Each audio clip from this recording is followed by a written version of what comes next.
Hello HEMA friends and welcome to this new video. Today I share with you a video which tries to put some order into the chaos of the various longsword actions, without taking in consideration the many different styles and textbooks of the past, while trying instead to share a simple while partial tactical organization of the various simple and complex actions.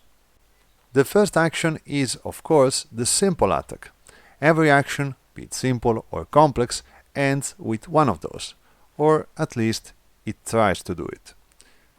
While launching it directly toward the opponent, be it a cut or a thrust, the best occasion we may find to land it is when an opening is offered to us, and depending from the situation, from our speed and timing, we may exploit it.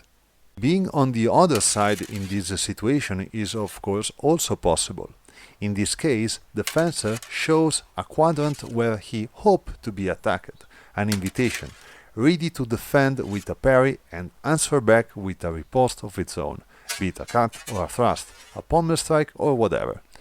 Once the contact with the opponent's sword is achieved, the riposte instantly starts. The attacker may easily expect a parry on that side, and so, if he is confident enough, and especially if he gathered some information about the defensive movements of the opponent, he may decide to land a feint, which triggers the parry and eludes it by avoiding the contact with the opponent's sword. Once the feint is done, the real attack may now land on the newly formed opening.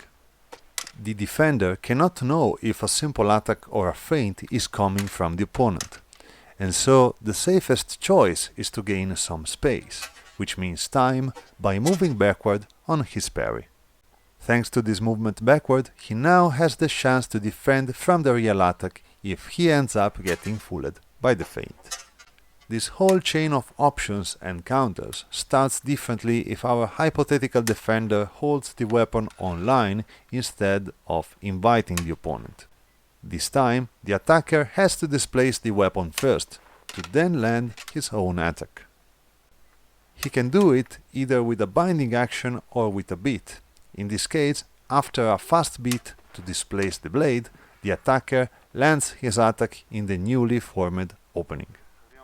Our defender parries and goes backward to decrease the chance of getting hit, while covering the most probable line of attack with his parry, the one opened by the beat itself.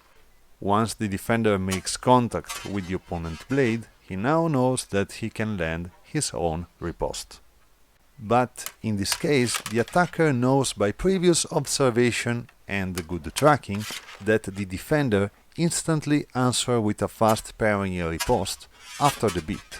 So he decides to keep some time and space for himself while landing his action, by not going for the target, but instead only showing to go for it.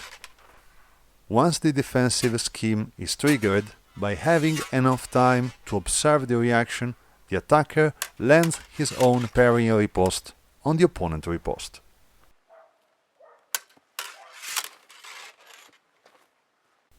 Another option, based on the opponent and the evaluation of the possible consequences, may simply be to do a small feint after the beat and, without taking contact with the opponent's blade, instantly move toward the newly formed opening.